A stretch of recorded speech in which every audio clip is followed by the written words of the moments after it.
आत्मा के स्वरूप और उसकी उपलब्धि के साधन का वर्णन मंत्र और ब्राह्मण दोनों के द्वारा बंध और मोक्ष का कारण सहित निरूपण किया गया। फिर मंत्रों के द्वारा विस्तार से मोक्ष के स्वरूप का प्रतिपादन किया गया। इस प्रकार इस आत्म विषय में जिस तरह सारा वेद उपयोगी होता है उसे उसी प्रकार बतलाना है। अतः इसी प्रयोजन से ये कंडिका आरंभ की जाती है।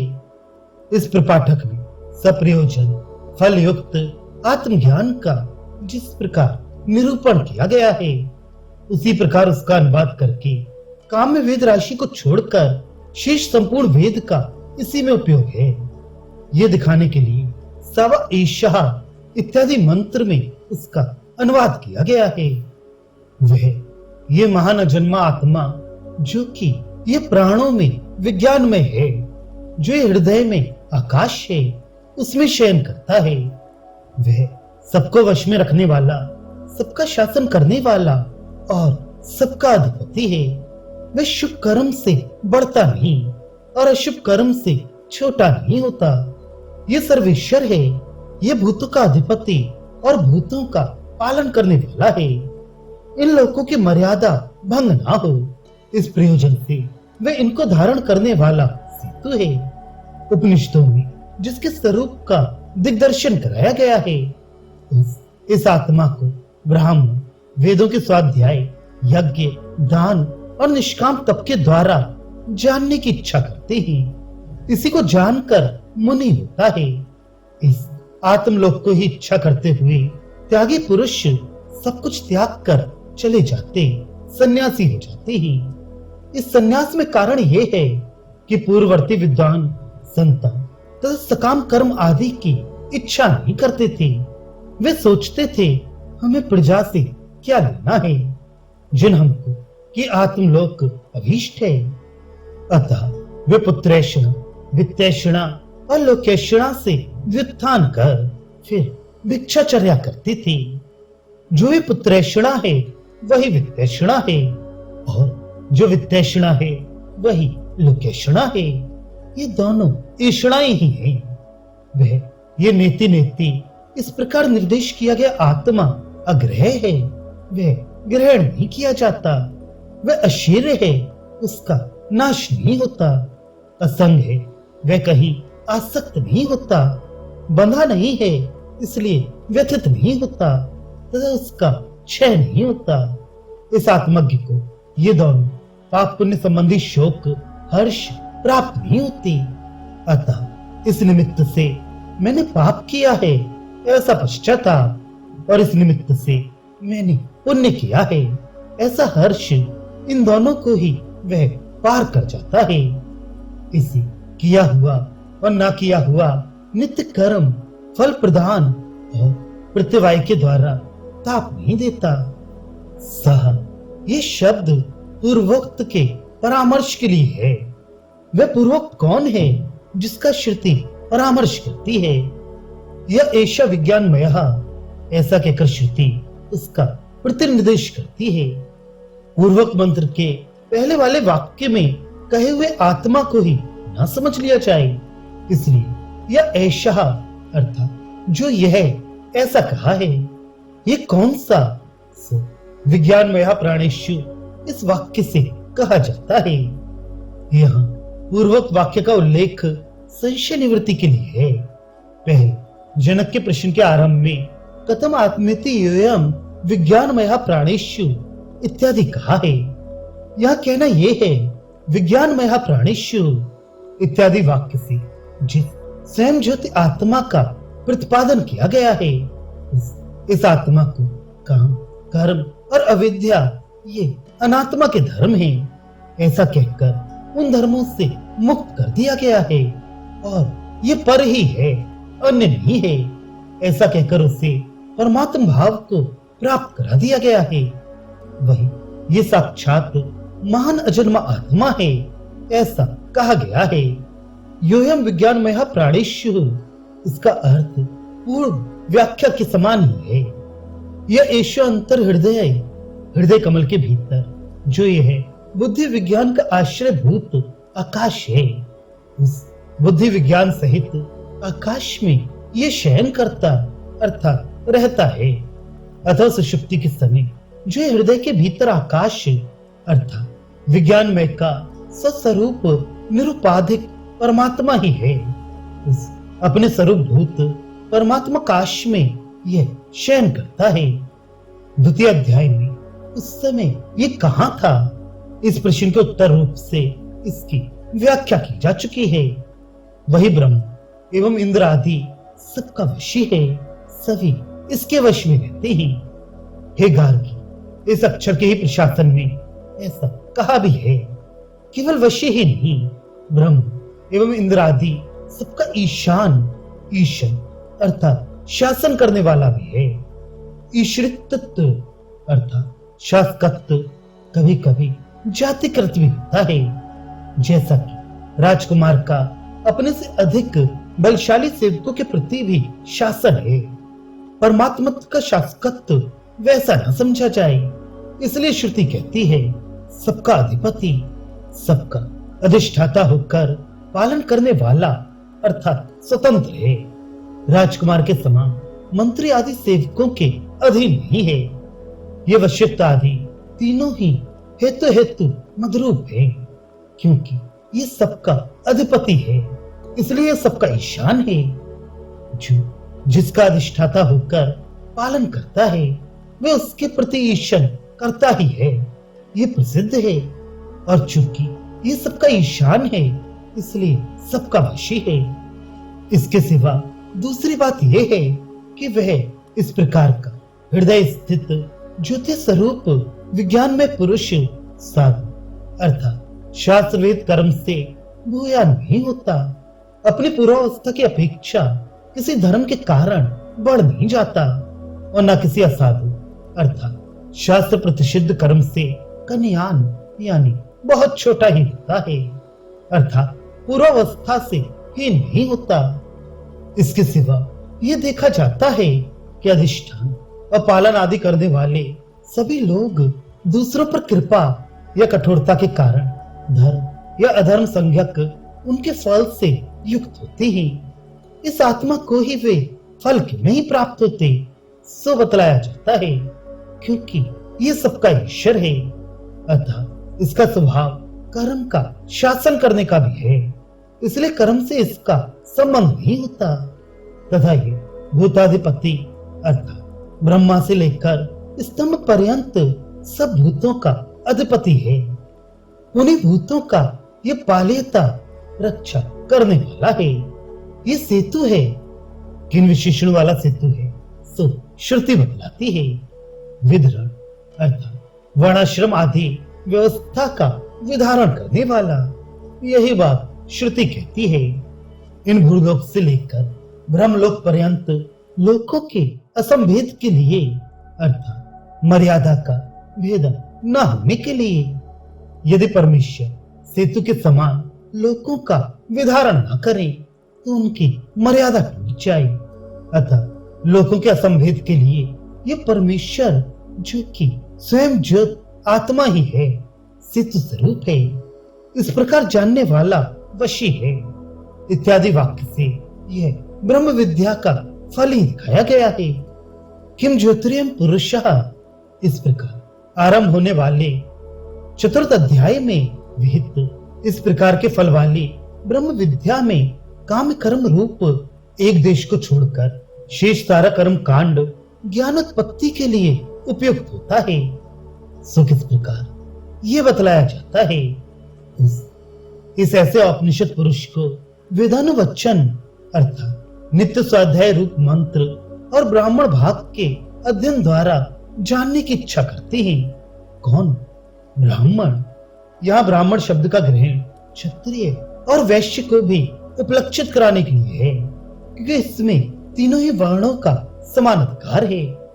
अथवा कर्मकांड भूत मंत्र ब्राह्मण रूप वेदानुवचन के द्वारा उसे जानने की इच्छा करते हैं।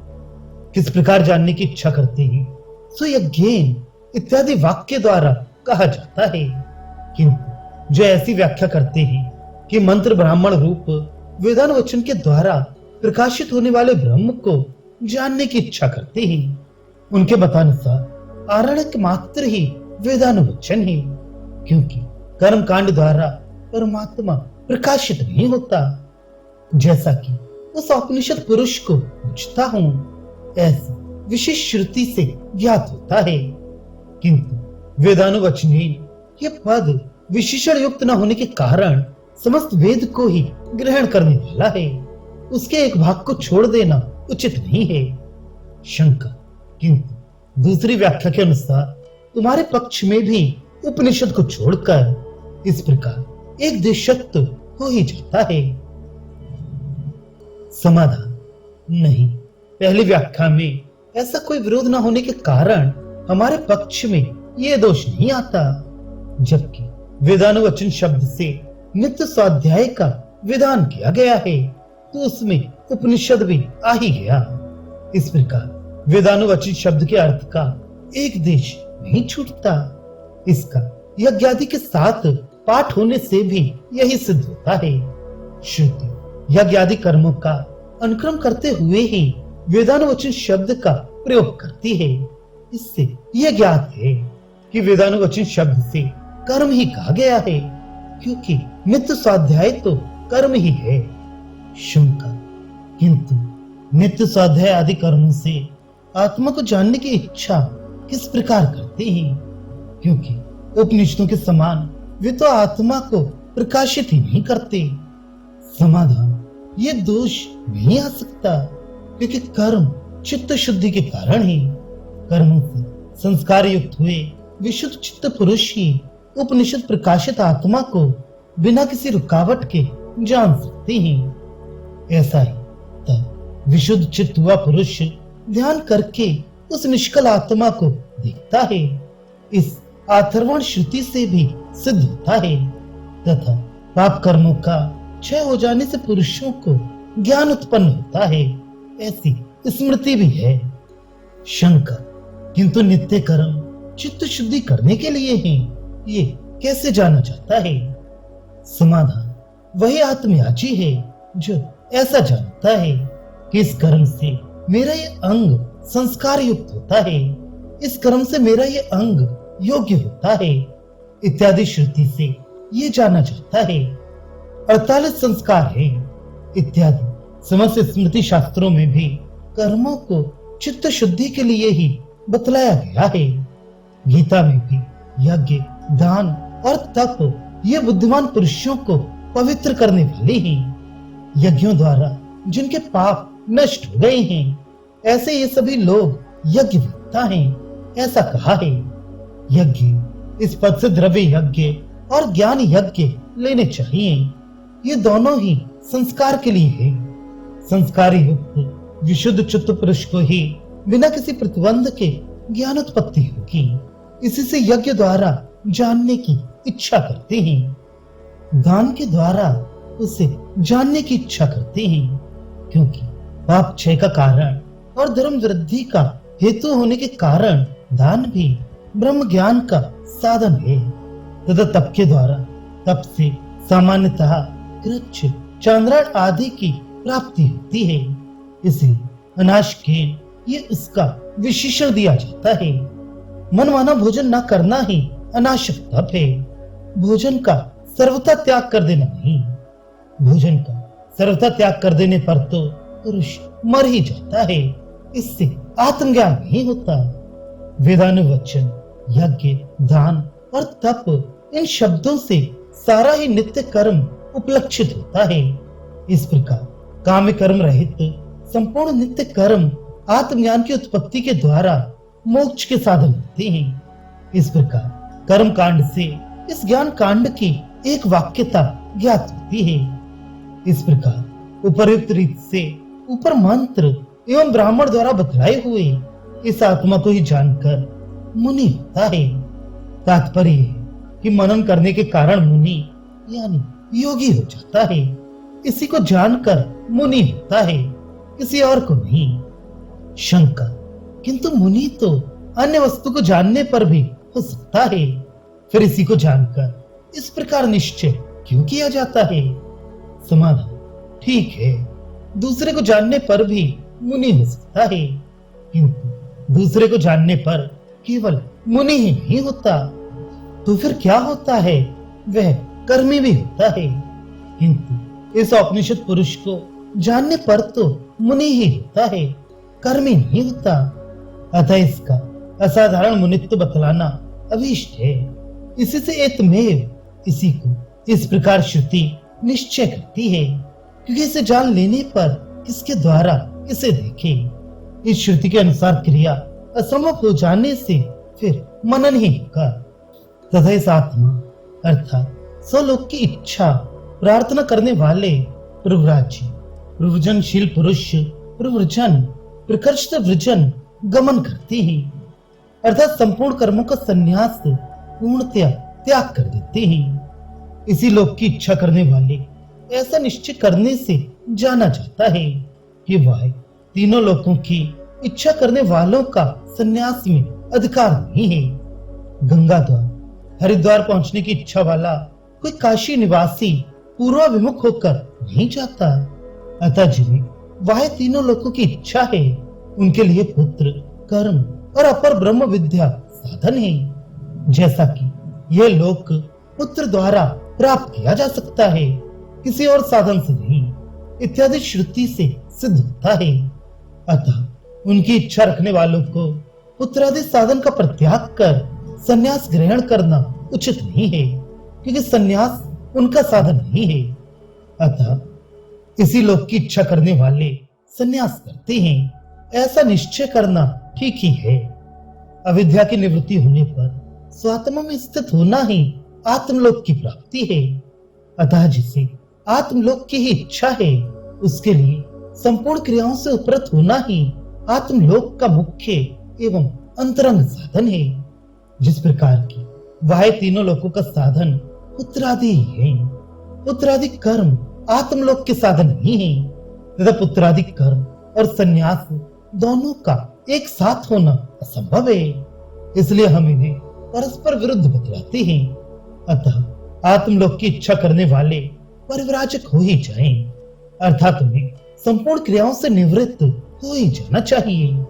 जिस प्रकार वह तीनों लोकों की इच्छा वालों के लिए पुत्रादि नियत साधनों का विधान किया गया है, इसी प्रकार आत्मलोक के इच्छुक ब्रह्मवेत्ता के लिए संपूर्ण इच्छाओं की निवृत्ति रूप पारिव्राज्य संन्यास का विधान है ही। किंतु वे आत्मलोक के इच्छुक पुरुष संन्यास करते ही हैं, ऐसा क्यों कहा जाता है? इसमें श्रुति अर्थवाद वाक्य रूप से हेतु दिखलाती है। हेतुवाद इसमें वह तत्व उस पारिव्राज्य में यह कारण बतलाया जाता है।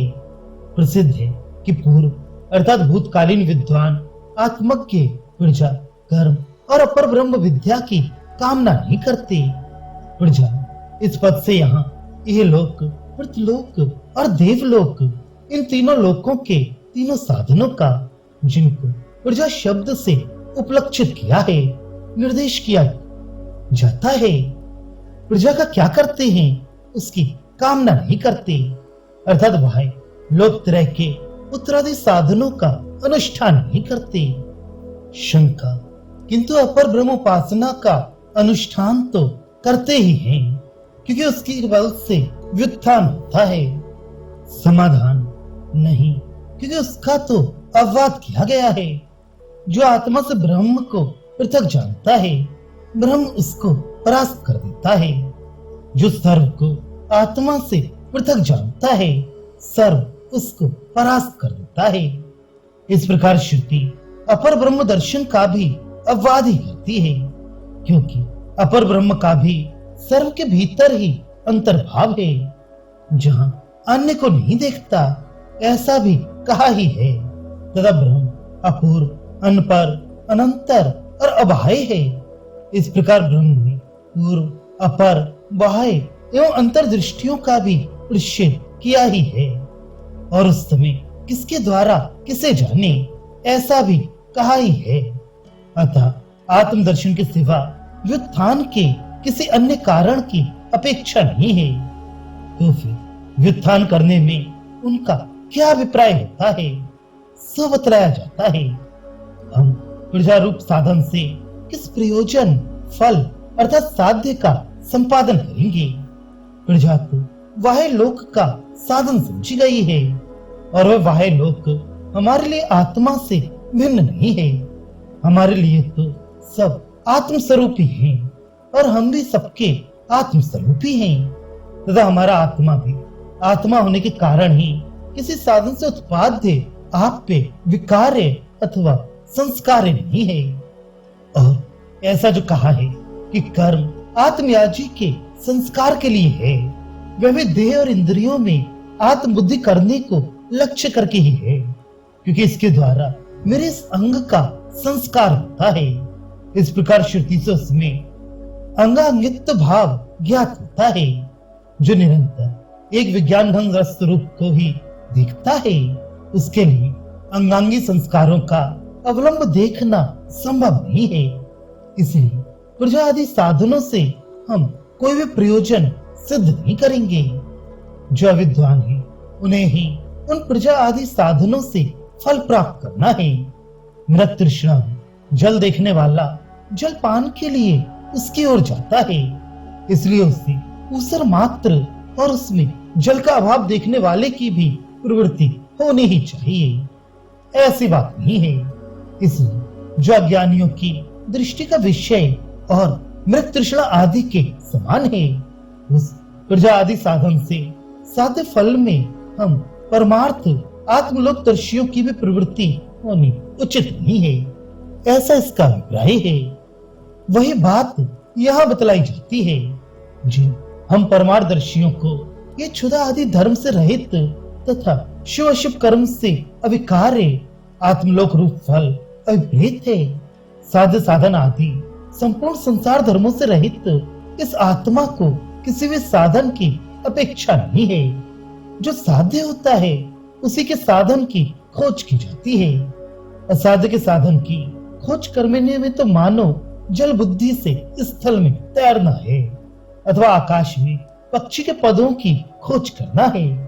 अतः इस आत्मा को जानकर ब्राह्मण लोग सब कुछ त्याग कर चले जाएं, सन्यासी हो जाएं, किसी कर्म का आरंभ न करें। ऐसा इसका तात्पर्य है। क्योंकि इस प्रकार जानने वाले पूर्ववर्ती ब्राह्मण भी प्रजा की इच्छा करने वाले नहीं थे। वे इस प्रकार साध्य साधन रूप व्यवहार की निंदा करते हुए ये सब अज्ञानियों का विषय है ऐसा सोचकर क्या करते थे, सो बतलाया जाता है। वे निश्चय पुत्रेषणा वित्तेषणा और लोकेषणा से पृथक होकर भिक्षाचर्या करते थे। इस प्रकार इसकी व्याख्या ऊपर की जा चुकी है। इसलिए आत्मलोक की इच्छा करने वाले प्रवर्जन करें, सन्यासी हो जाएं। इस प्रकार ये विधि अर्थवाद से संगत होती है। इस अर्थवाद सहित विधि वाक्य का आत्मलोक की स्तुति के लिए होना संभव नहीं है। प्रव्रजन्ति इस विधि वचन का अर्थवाद रूप एतद् इस्म इत्यादि आगे का ग्रंथ है। यदि प्रव्रजन्ति ये वचन भी अर्थवादी होता तो इसे दूसरे अर्थवाद की अपेक्षा नहीं हो सकती थी, किंतु प्रव्रजन्ति इस ग्रंथ को एतद् इस्म इत्यादि अर्थवाद की अपेक्षा है ही, क्योंकि प्रजा आदि कर्मों से निवृत्त हुए पूर्ववर्ती विद्वान प्रवर्जित हुए ही थे। इसलिए आधुनिक ब्रह्मवेत्ता भी प्रजंती अर्थात प्रवर्जन संन्यास लिया करें। इस प्रकार संबंध रखने वाला वाक्य आत्मलोक की स्तुति के लिए होना संभव नहीं है, क्योंकि विज्ञान और व्युत्थान का एक ही करता है, ऐसा श्रुति का उद्देश्य है। इत्यादि कथन से हमें बात पहले कह चुके हैं। वेदानुवचन आदि के साथ इसका पाठ होने से भी ये स्थिरतक नहीं हो सकता। जिस प्रकार आत्मज्ञान के साधन रूप से विहित वेदानुवचन आदि यथार्थ हैं, अर्थवाद नहीं, उसी प्रकार उनके साथ ही पढ़े गए पारिव्राज्य अर्थात संन्यास का भी आत्मलोक की प्राप्ति का साधन होने के कारण अर्थवाद होना उचित नहीं है। फल विभाग का उपदेश दिए जाने के कारण भी यह स्थिर तक नहीं है। इस आत्मलोक को ही जानकर इस वाक्य से श्रुति अन्य लोकों से आत्मा का फलांतर रूप से विभाग करती है। जिस प्रकार की यह लोक पुत्र से ही प्राप्तव्य है, किसी अन्य कर्म से नहीं, तथा कर्म से प्रतिलोक प्राप्तव्य है। इस वाक्य द्वारा पुत्रादि साधनों का फल विभाग किया गया है। इसके सिवा प्रमाणांतर से प्राप्त वायु आदि के समान भी प्रवजंती ये वाक्य स्तुति परक अर्थवाद नहीं हो सकता, तथा अन्य प्रधान कर्मों के समान इससे अर्थवाद की अपेक्षा भी है। यदि इसका श्रुति में एक ही बार श्रवण होता तो यह अविवक्षित एवं स्तुति परक माना जाता, पर इसका तो अनेकों बार श्रवण हुआ है, अतः ये आत्मलोक की स्तुति के लिए है, ऐसा विचार भ्रांति ही है। अनुष्ठान करने योग्य पारिव्राज्य से किसी की स्तुति नहीं हो सकती। यदि अनुष्ठान के योग्य होकर भी पारिव्राज्य दूसरे की स्तुति के लिए हो सकता है, तो दर्श पूर्णमास आदि अनुष्ठेय कर्म भी स्तुति के लिए ही सिद्ध होंगे। इस आत्मज्ञान रूप विषय को छोड़कर और कहीं इसकी कर्तव्यता नहीं ज्ञात हुई, जिससे कि यह स्तुत्यर्थक हो। यदि कहीं पारिव्राज्य अर्थात संन्यास की विधि की कल्पना की जाए तो यही मुख्य विधि होगी, उसका अन्यत्र होना संभव नहीं है। यदि कर्म के अनादकारी के विषय में पारिव्राज्य की कल्पना की जाए तो उसके लिए पारिव्राज्य के समान वृक्ष आदि पर चढ़ने आदि की भी कल्पना की जा सकती है, क्योंकि कर्तव्य रूप से ज्ञात न होने में दोनों समान है। अतः इस वाक्य के स्तुति रूप होने की लेश मात्र भी कल्पना नहीं की जा सकती। शंकर, यदि आत्म रूप लोक की इच्छा की जाती है तो उसके प्राप्ति के साधन रूप से कर्मों का ही आरंभ क्यों नहीं करते? पारिव्राज्य से क्या प्रयोजन है? समाधान, इस पर हमारा यह कथन है कि इस आत्मलोक का कर्मों से कोई संबंध न होने के कारण इसके लिए कर्मों का आरंभ नहीं किया जाता। लोग जिस आत्मा की इच्छा करते हुए संन्यास करें, उस आत्मा का साधन रूप से, फल रूप से अथवा उत्पाद्य आप्य, संस्कार, विकार, इन चार प्रकारों में से किसी भी एक रूप से कर्मों के साथ संबंध नहीं होता। अतः वे नेति नेति इस प्रकार निर्देश किया गया आत्मा अग्रह है, उसका ग्रहण नहीं किया जाता इत्यादि वचनों से बताए हुए लक्षण वाला है, क्योंकि ऐसे लक्षण वाला आत्मा कर्म के फल या साधन से असंबद्ध, संपूर्ण संसार धर्मों से विलक्षण, क्षुधा आदि धर्मों से अतीत, अस्थूलत आदि धर्मों से युक्त, अजन्म, अजर, अमर, अमृत, अभय, लवण खंड के समान एकमात्र विज्ञान रस स्वरूप, स्वयं जो एकमात्र, अद्वितीय, अपूर्व, अनपर अर्थात जिससे बढ़कर दूसरा कोई उत्कृष्ट तत्व ना हो, अनंत और अबाह्य है, ऐसा आगम और तर्क द्वारा निश्चय किया गया है। और विशेषतः यहाँ इस जनक याज्ञवल्क्य संवाद में इसका निरूपण किया गया है। अतः ऐसे लक्षण वाले आत्मा को आत्म स्वरूप से जान लेने पर कर्म का आरंभ होना संभव नहीं है, इसलिए आत्मा निर्विशेष है। कोई भी नेत्र वाला दिन के समय मार्ग में चलता हुआ कुएं या कांटों में नहीं गिरता, और कर्म के भी सारे फल का ज्ञान के फल में ही अंतर्भाव हो जाता है, तथा जो वस्तु बिना प्रयत्न के ही प्राप्त हो सकती है उसके लिए समझदार व्यक्ति प्रयत्न भी नहीं करता। जैसा कि कहा है, यदि अपने पास ही शहद मिल जाए तो फिर पर्वत पर किस लिए जाए? अपने अभीष्ट पदार्थ के मिल जाने पर कौन समझदार उसके लिए प्रयास कर सकता है? तथा गीता में कहा है, हे पार्थ, सारा का सारा कर्म ज्ञान में पूर्णतया समाप्त हो जाता है। यहाँ यह भी कहा है कि इस ब्रह्मवेत्ता के प्राप्त करने योग्य इसी परमानंद के अंश के ही सहारे दूसरे समस्त भूत जीवित रहते हैं। अतः ब्रह्मवेत्ताओं के लिए कर्म के आरंभ की आवश्यकता नहीं है, क्योंकि संपूर्ण इच्छाओं से निवृत्त होकर वह ये आत्मा ऐसा नहीं है, ऐसा नहीं है। इस प्रकार की आत्मा को आत्म रूप से जानकर तद रूप से ही विद्यमान होता है। अतः इस प्रकार जानने वाले इस नेत नेते आत्म स्वरूप हुए पुरुष को ये आगे बतलाए जाने वाले दोनों प्राप्त नहीं होते, सो उचित ही है। इस प्रकार इति शब्द के आगे युक्त मेव ये वाक्य शेष है। वे प्राप्त न होने वाले दो क्या हैं, सो बतलाया जाता है। पहली बात यह है कि अर्थात इस निमित्त से यानी शरीर धारण आदि के कारण मैंने पाप अपुण्य कर्म किया, ये मेरे लिए बड़े क्लेश का कारण हुआ। इस पाप कर्म के कारण मैं नरक को प्राप्त होऊंगा। इस प्रकार जिसने पाप कर्म किया है उस पुरुष का जो पश्चाताप है वह इस नेत नेत इस श्रुति से वर्णित आत्म स्वरूप को प्राप्त हुए पुरुष को प्राप्त नहीं होता। इसी प्रकार दूसरी बात यह है कि अतः इस फल विषयक कामना रूप निमित्त से मैंने कल्याण यज्ञ दान आदि रूप पुण्य अर्थात शुभ कर्म किया है, इसलिए मैं दूसरे शरीर में इसका फल रूप सुख भोगूंगा। इस प्रकार का हर्ष भी उसे प्राप्त नहीं होता। ये ब्रह्मवेत्ता इन पाप पुण्य रूप दोनों ही प्रकार के कर्मों से पार हो जाता है। इस प्रकार ब्रह्मवेत्ता सन्यासी के जो पूर्व जन्म में किए होते हैं वे और जो इस जन्म में किए होते हैं वे दोनों ही प्रकार के कर्म क्षीण हो जाते हैं तथा नए कर्मों का भी आरंभ नहीं होता। इसी प्रकार इसे कृत और अकृत, कृत नित्यानुष्ठान को कहते हैं और अकृत उसे न करने को। विकृत और अकृत भी इसे ताप नहीं पहुंचा सकते। जनात्मक के हैं उसे ही कृत तो फल प्रदान के द्वारा और अकृत प्रत्यवाय उत्पन्न करके ताप पहुंचाते हैं। ये ब्रह्मवेत्ता को आत्मज्ञान रूप अग्नि से संपूर्ण कर्मों को भस्म कर देता है। जैसा कि जिस प्रकार प्रज्वलित अग्नि ईंधन को भस्म कर देता है, इस स्मृति से सिद्ध होता है।